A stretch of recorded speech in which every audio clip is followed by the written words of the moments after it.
most Christians only marry to get some. Another edition of Marriage Talks with me, Mrs. Beauty. Alright guys, we're gonna get right into this video. Now, I posted a video a few videos ago talking about the ring. The marriage ring, and what you call it. Some persons call it a marriage ring, some persons call it a wedding ring, but most often we label it as a wedding ring. Now, I'm not gonna get into that video because that video is on my channel, so go and watch that video. I will link that video above. But we're talking about marriage on the whole. How do you prepare for a marriage? To even prepare for marriage?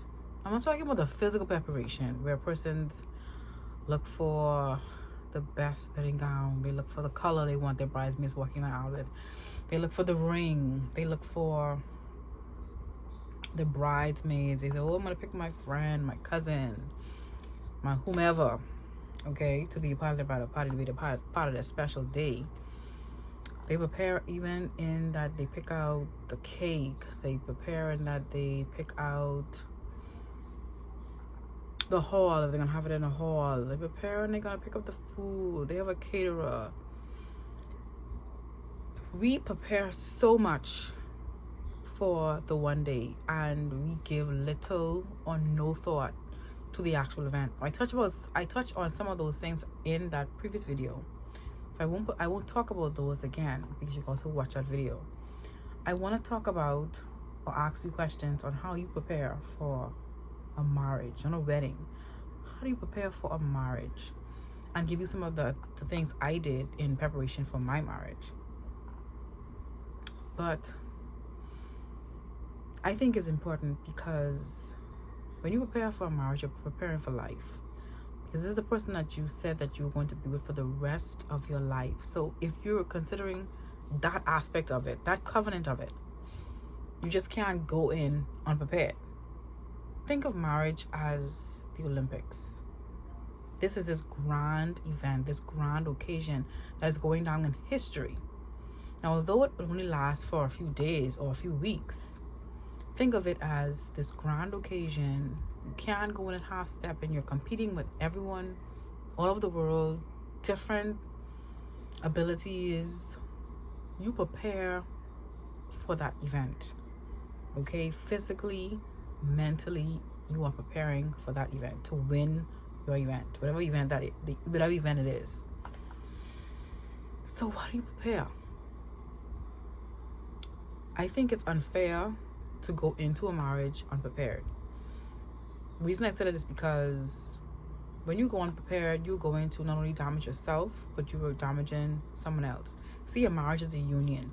So when you decide to get married, it's not only about you anymore. So if you are by yourself, that's fine if you don't prepare for life. But for a marriage, you should always be prepared. And we don't prepare ourselves. We just jump in. We're so happy that we're being proposed to, and we're so happy that we're about to propose to someone. We're so happy that we're men, that we're gonna propose to this woman so we can get some. You know, most persons do the same thing. Especially most Christians, they only get married because they want to get some. They want to make it right. And I'm gonna be down and dirty in this video because, yeah, I'm telling you the raw and uncut. Okay, most Christians only marry to get some. Now, if I'm wrong, leave a comment in the comment section. Most of them only, especially young Christians, they just want to get some. Okay, and marriage is not about getting some. Marriage is a lifetime commitment. All right, and preparing for a lifetime commitment will take all of you, and that'll take all of you physically, it will take all of you mentally, it will take all of you financially, it will take all of you spiritually. Okay, first of all, I'm talking to my Bahamian audience first, then I'll talk generally for everyone to understand. In the Bahamian culture, the way that we prepare for marriage is that we seek counsel before the ceremony. Don't we all? We seek counsel? We do. We go to our pastor, we go to our spiritual friend, we go to a marriage class, and we seek counsel. And that's it. That's our version, Bohemians, of preparing for marriage. We go to counseling classes and the pastor tells us, okay, you have to love your wife because God says love your wife. And women, you are supposed to submit to your husbands because God said to submit to your husbands. And they tell us all the scriptures inside the Bible that we could have read for ourselves. And that's it. And then when the day comes, oh, I'm prepared, I got counsel, I am going to get married. And then hard times come. And you're not prepared for it. Because you went into that, I won't say inadvisably, because you were advised. But you went into that thinking that preparation only means counsel a few weeks up to your wedding day. That is not how you prepare for a marriage. That is one small way that you prepare for marriage. Preparing for marriage means that you look at yourself first. You have to see yourself as a whole person first before you can see yourself with somebody else together. If you are broken inside by yourself and you go and join with someone else, you are going to break that person also. Why? Because of what God said. The two shall become one. How we prepare. I'm not talking to getting advice because I did the same thing. This is what I did. I also got advice. I was counseled by my pastor, got advice. You know, persons around me gave me advice as well. But I did the classes. You know, it's Bahamian culture to do marriage classes. Got the advice. But in addition to the advice, I also read scripture. I also went on, I read books. I also on my Bible app, and I read excerpts dealing with marriage and what you were supposed to know, how you're supposed to carry yourself, all that good jazz. So I really didn't leave it up to a person telling me how to prepare for a marriage. I also went out and seek more information. I did more research on how I'm preparing for marriage. That's number one. So don't just rely on your pastors to advise you right before the wedding. You guys do more research, read more books, you know, talk with more seasoned marriage persons who've been through it and still going through it. That's how you prepare for marriage. Ask them, what is your secret? What keeps you two going? You know, talk to persons who've been through a marriage and been through the ups and downs, the highs and the lows, the goods and the bads, because that is what marriage is all about. Marriage is not, oh, my dress is so pretty, oh, I had the biggest bridal party, oh, I won bride of the month, oh, I won bride of the year. Okay, you did that, that's good, but now you have a partner that's waiting for you to be a partner with him or with her. That's over. Here is our marriage. What are we going to do to continue to prepare for this marriage? Okay? Number two, if you are an emotional wreck, like I think I alluded to before, fix yourself first. If you are going through depression, and I believe depression is real, especially in these times with COVID-19 and a lot of persons dying and the Delta variant and so many things happening, persons are losing their jobs. Depression is on an all-time high, guys. So if you are going through depression, you're emotionally unstable, you are not supposed to marry. I'm sorry. I'm sorry, because you are going to take that into the relationship with your spouse, and it's going to be a tug of war on there, because that person can be, you know, okay or healed, you know, or functional, and you going inside there dysfunctional. So you're going to make him dysfunctional, you make her dysfunctional. Fix your emotional state. Physically, this is one I really didn't thought about until it was said to me, and it made so much sense. If you are going through sicknesses in your body and you are going to marry, you're taking that into the marriage as well. You have to understand, marriage is everything is going to go into that marriage that's going on with you. It's going to go with that person, because it's you're one. Understand that spiritual oneness. So if you are physically sick, take care of your sickness. I'm not talking about if you have cancer, something that you can't help. But I mean, you should be getting help for it, you know, on the onset. But if you are one of those persons who don't do yearly physicals, you don't know what's going on with your body, and then all of a sudden something happens to you because you weren't getting checked up regularly, that's a problem. So you have to prepare yourself physically for marriage. And then my favorite one, financially. This is the one that hardly anyone focuses on when it comes to preparing for a marriage. How can you go into a marriage, not a relationship, a marriage, and you're suffering?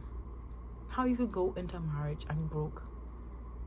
I'm sorry guys, but I'm just gonna be real. I know everyone cannot get the best jobs, everyone can't make all the money, but you shouldn't be financially unstable if you are trying to go in a relationship with someone, especially if that person is financially secured, because all you're going to do is be a burden on that person. Okay? No, you can't rely on mommy, you can't rely on daddy, because like the Bible says, you are to leave them and cleave them. Okay? It's just you and this person. Train yourself educationally. Train yourself to make yourself a prize. Okay? Don't stay on the same level. That level that you're on will not elevate you financially, if you understand what I'm saying. No one says go to college. College is not for everyone. And I believe that. Even with 3 degrees, I still believe college is not for everyone. Not because I went to college and I went and get degrees means that you have to go and get degree. Everyone have their own goals in life. And whatever I did in my life was goals I wrote down, and I wanted to accomplish those goals. You don't have to go to college. You have to keep yourself prized. Nobody wants someone who's always gonna be, baby, I can't have $20 a day.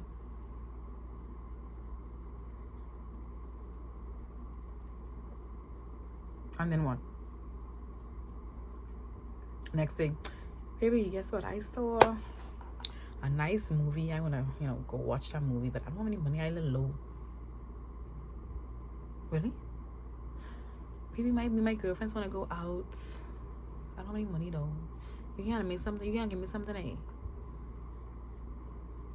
Or let's do the mad one now. Baby, I ain't no gas inside the car, but my boys, them, we gonna go, shoot some pool. Next thing, baby, yeah, see, I supposed to go clean the car, I short like $5. Next one. Baby, I know you wanted to go out, right? But I need to cut my hair and I ain't no more money, I need one to slow down. Slow who? Slow her? So what? No. Hell no. Because guess what? You're going to be rowing for money. And you can research it yourself. Most of the times marriages don't work is because of the finances. The finances is wah. And most times it's on both ends.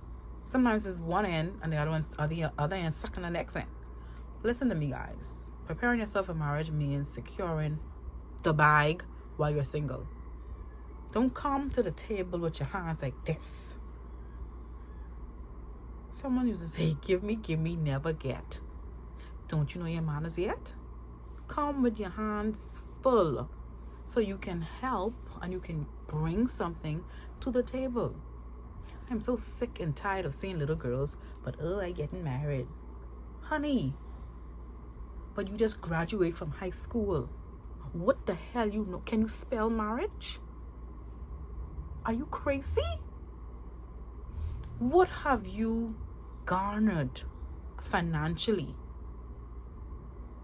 after graduating from high school to jump into a marriage? Those girls, like I said, they only want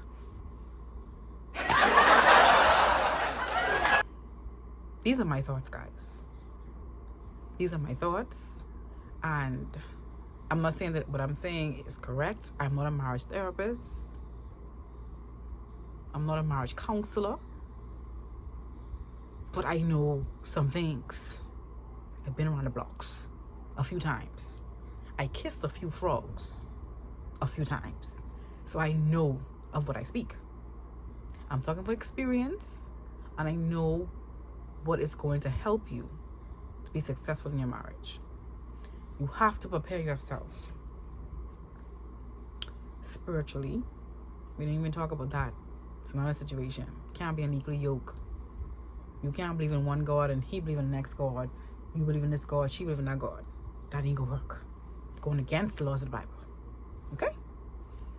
You gotta be prepared physically. Get yourself right. Make sure your body right. Because whatever you go through, he goes through. Whatever she goes through, he goes through. Physically. Emotionally, get your emotional state right. You gotta see a psychiatrist, you gotta see a counselor, you gotta talk to your pastor. Get your emotional state right. Put your head in the right space. And financially, secure the bag, eh? Secure the bag. No one say make a pile of money, but be so financially secured that if your partner was to leave you, you will not suffer. Too many times, women in particular are depending on men to take care of them. That is not how it's supposed to be. Not in these times. We like to use this phrase, oh, I want to be a housewife. Or, oh, he making more than me. He paid more. Or, oh, he's the man. He was paying more. Where you getting these things from? Yes, the Bible said that woman is supposed to be helpmate to the man. But how you can help a man if you ain't got nothing? Think about that. You have to have the help. How can I go to a homeless man and say, Mr. You can't have me some McDonald's, eh? The man like me like, miss, you see me living on the streets, but like how I can help you, I can't help myself. Same thing in marriage. If you can't help your husband, if you can't help yourself, how can you help him? How can you help her? Think on these things, guys. So this is how we prepare ourselves for a marriage, for a covenant, for a lifetime relationship. Okay? Forget about the physical attributes, the physical. Think about it beyond that. Think about it as in, I'm being mature, taking the steps to be mature, and I want to see this marriage grow. I want to do another series on how we prepare ourselves after marriage. That's interesting, very interesting, because I'm also learning. I'm not being married a year yet, so you guys can take that with a grain of salt. But I'm learning as I go, and I can tell you guys what you can do after your marriage to help. Of course, they always say the first year is the hardest year. Anyway, everyone's experience is different, but I want to do a series or another video on how to prepare yourself or what to do after marriage. We talk about the before, or we can talk about the after. But think on these things, guys. And if you have any comments about my video, the comment section is below. Make sure you leave that comment in there. And I want you to leave it like a ring. Let's leave a ring in there along with your comment. But guys, that's my video. Thanks for watching. Make sure you subscribe to my channel. And don't forget to keep striving, keep believe in yourself, because I believe in you. And if you are still on this planet, it means that God is not done with you yet. So keep focused for your dreams. I always love you guys, and God bless you. Stay safe. Mwah.